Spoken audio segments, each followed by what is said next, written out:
হাতে বানানো হালিম আমার পরিবারের সবাই ভীষণ পছন্দ করে। এগুলো প্রচুর পরিমাণের ময়লা হয়, আর হাতে যেটা করবেন সেটার স্বাদ আরও বেশি ভালো লাগে। একটা দিন বেছে নেন, তাহলে কিন্তু আপনার কাঁচামরিচ কুচি, ধনেপাতা কুচি,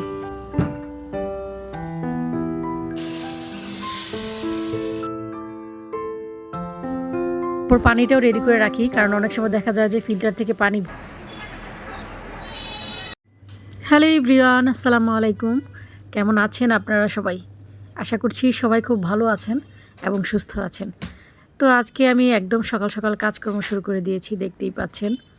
রমজান মাসে সকালবেলা যেহেতু একটু ফ্রি থাকি, সেজন্য সকালবেলায় যত কাজ আছে ঘরের টুকিটাকি সেগুলো করে রাখার চেষ্টা করি।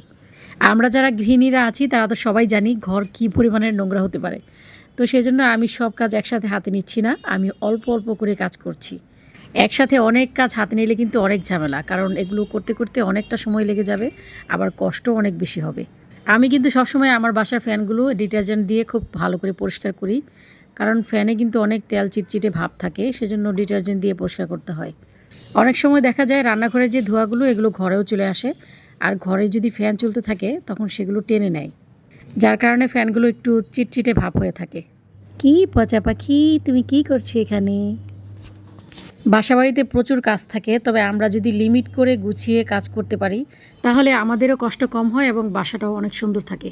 আমার বাসাটা যেহেতু রাস্তার সাইডে, সেজন্য আমার ফ্যানগুলো প্রচুর পরিমাণের ময়লা হয়, আর আমাকে সপ্তাহে একবার করে পরিষ্কার করতে হয়। এখন এই ফ্যানটা পরিষ্কার করব। ওফ, তার আগে আমি একটু জিরিয়ে নিই, অনেক টায়ার্ড হয়ে গেছি ফ্যান পরিষ্কার করতে করতে। এই যে দেখেন কি পরিমাণের কালো হয়েছে, একটু গরম পানি দিয়ে ধুয়ে নিতে হবে।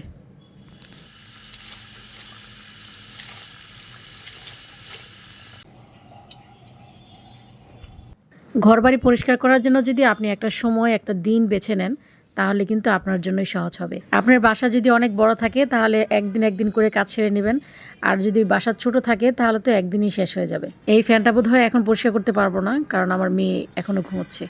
বিছানার চাদর অথবা যে কোনো কাপড় যদি অনেক বেশি নোংরা হয়ে যায়, গরম পানিতে এভাবে ভিজিয়ে রাখবেন ডিটারজেন্ট দিয়ে, তারপর ওয়াশিং মেশিন দিয়ে ধুয়ে ফেলবেন। এইভাবে বালতিতে করে যদি কাপড় ভিজাতে না চান তাহলে ওয়াশিং মেশিনেও কিন্তু ভিজানো যায়।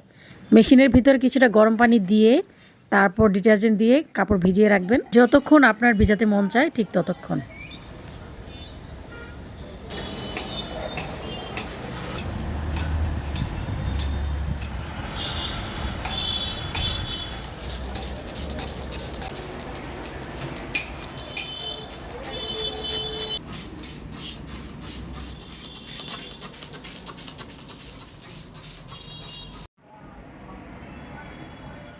প্রতিদিন আসলে একঘেয়েমি ইফতার আমার কাছে ভালো লাগে না। শুধু আমার কাছে কেন, কারো কাছেই মনে হয় ভালো লাগে না।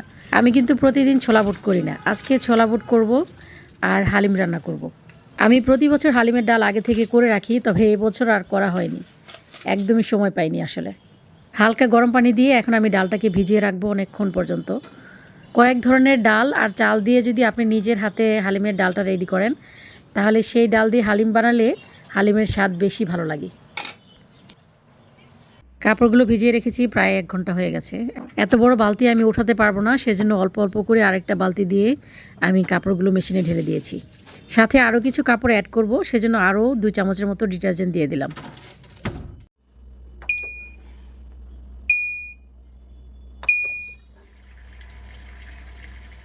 গরুর মাংসগুলোকে আমি এইভাবে ছোট ছোট করে পিস করে নিয়েছি। এখন আমি রান্না বসিয়ে দেব, তাই সবার প্রথমে আমি এখন পেঁয়াজের বেরেস্তাটা করে নেব।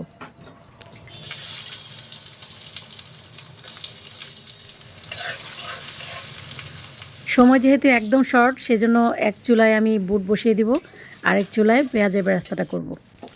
আমি সব সময় বাসায় যেভাবে ছোলা বুট রান্না করি, এই ছোলা বুটটা খেতে সবার কাছে নাকি ভীষণ ভালো লাগে, সেজন্য আমি আপনাদের সাথেও আজকে শেয়ার করছি। ঠিক এইভাবে যদি আপনারা ছোলা বুট রান্না করেন তাহলে আপনাদের কাছেও ভালো লাগবে। ছোলা বুট রান্না করার জন্য প্রথমে পেঁয়াজগুলোকে বেরেস্তা করে নিয়েছি, আর তার উপর এখন আমি ছোলা বুট এবং আলুগুলো দিয়ে খুব ভালো করে ভেজে নেব। হালিমের জন্য পেঁয়াজের বেরেস্তাটা হয়ে গেছে। এখন আমি এই তেলে আরও কিছু পেঁয়াজ কুচি দিয়ে এই পেঁয়াজটাকেও আমি বেরেস্তা করে নেব। যেহেতু মাংস বসাবো, তো মাংসটাকে আমি এখন ম্যারিনেট করে নিচ্ছি। এখানে আমি 3 চামচের মতো আদা রসুন পেস্ট নিয়েছি, আর একদমই হাফ চামচ মরিচের গুঁড়ো, হাফ চামচ হলুদের গুঁড়ো আর সামান্য একটু গরম মশলার গুঁড়ো, স্বাদ মতো লবণ দিয়ে মাংসটাকে এখন খুব ভালো করে মেখে নেব। আর এটাতে কিছু কাঁচা পেঁয়াজ দিয়ে দেবো, যেহেতু আমি সব বেরেস্তা দিচ্ছি, তো সামান্য একটু কাঁচা পেঁয়াজ দিয়ে দিতে হবে। ছোলা বুট আর আলুগুলোকে আমি অনেক ভালো করে ভেজে নিয়েছি। এখন এটাতে আমি আদা রসুন পেস্ট দিয়ে দিচ্ছি এখানে 1.5 চামচের মতো। আর একদম সামান্য করেই হলুদের গুঁড়ো, মরিচের গুঁড়ো দিয়ে দিলাম, গরম মশলার গুঁড়ো, স্বাদ মতো লবণ দিয়ে এটাকে আরেকটু ভালো করে ভেজে নেব যাতে মশলাগুলো কষে যায়। পেঁয়াজগুলো লাল লাল হয়ে গেছে, এখন মাংসগুলো দিয়ে দেব।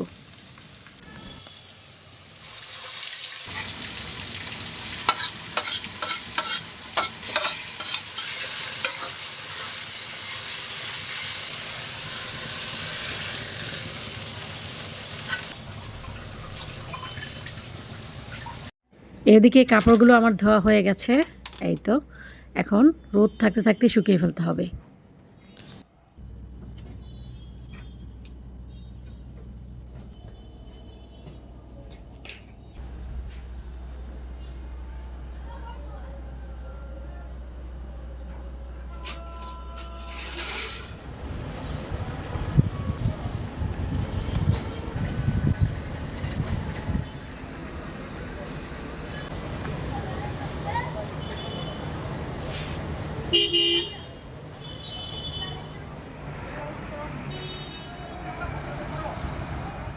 বুট আমার প্রায় কষানো হয়ে গেছে, এখন আমি এটাতে একটা টমেটো দিয়ে দেব।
বড় চামচের 1 চামচ বেসনও দিয়ে দিচ্ছি, যেহেতু ডালগুলো আমাকে আস্ত রাখতে হয় সেজন্য স্টিকিনেসের জন্য সামান্য বেসন দিতে হয়।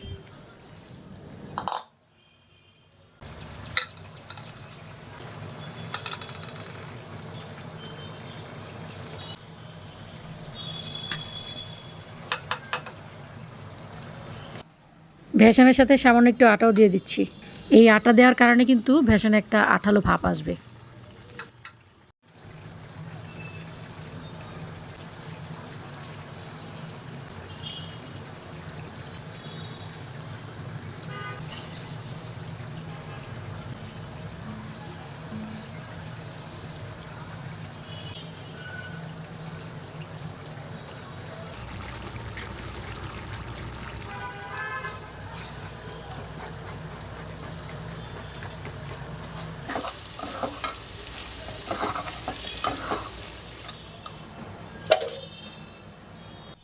এখন আমি গরম ছোলা বুটের উপর কাঁচা পেঁয়াজ কুচি দিয়ে দিচ্ছি।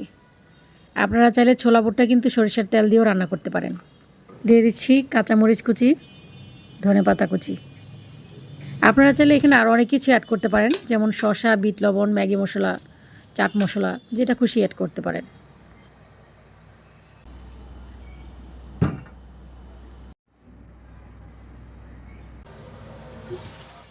মাংসটা যখন একদম কষানো হয়ে যাবে তখন আমি এখানে হালিমের যে এক্সট্রা মশলাটা আছে এটা দিয়ে দেবো। যেটা একদম সামান্য পরিমাণে রেখে বাকি সবটাই দিয়ে দেব।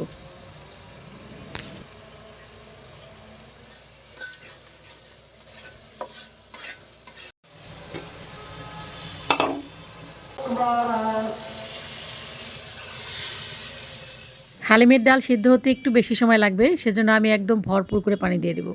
মানে ডাল সিদ্ধ হতে যতটুকু পানির দরকার আর কি, ঠিক ততটাই।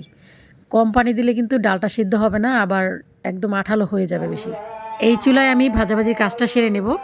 যেহেতু হাতে আর মাত্র 1 ঘন্টার মতো সময় আছে, এই 1 ঘন্টার ভিতরে আমাকে ভাজাভাজি কমপ্লিট করতে হবে, টেবিল গুছাতে হবে, অনেক কাজ। তবে আমি কাজ করার আগে অবশ্যই প্ল্যান করে নিই, কারণ প্ল্যান ছাড়া আমি কোনো কাজ আগাতে পারি না। ইফতারের আগে আমি কোন জিনিসটা সবথেকে বেশি ভুলে যাই সেটা আমি সবার আগে করে রাখি, কারণ অনেক সময় দেখা যায় যে ছোট ছোট জিনিসগুলোই ইফতারের আগে মনে থাকে না। এই যেমন লেবু কাটতে আমার একদমই মনে থাকে না, আর খেজুর ধুতেও মনে থাকে না। সেজন্য খেজুর, লেবু, তারপর যে কোনো ফল ফ্রুট যদি থাকে সেগুলো আমি খুব ভালো করে ধুয়ে টেবিলে আগেই গুছিয়ে নিই। তারপর পানিটাও রেডি করে রাখি, কারণ অনেক সময় দেখা যায় যে ফিল্টার থেকে পানি ভরতেও অনেকটা সময় লেগে যায়। সেজন্য ছোট ছোট কাজগুলো আমি আগে থেকেই গুছিয়ে নিই। সামান্য একটু হালিমের মশলা রেখে দিয়েছিলাম, এটা এখন ডালের উপর দিয়ে দিচ্ছি।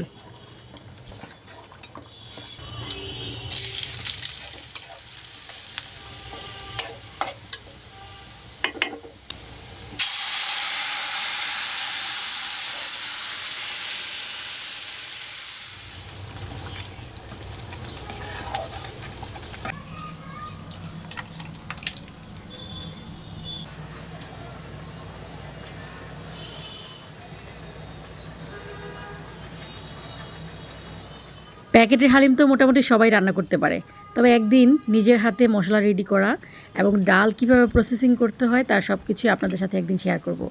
নিজের হাতে যেটা করবেন সেটার স্বাদ আরও বেশি ভালো লাগে। 1 হাঁড়ি হালিমের দাম হচ্ছে 900 টাকা, আর আপনি 900 কেন, প্রায় 2000 টাকার মতন হালিম বাসায় সুন্দর করে বানাতে পারবেন এবং খেতেও অনেক ভালো লাগবে।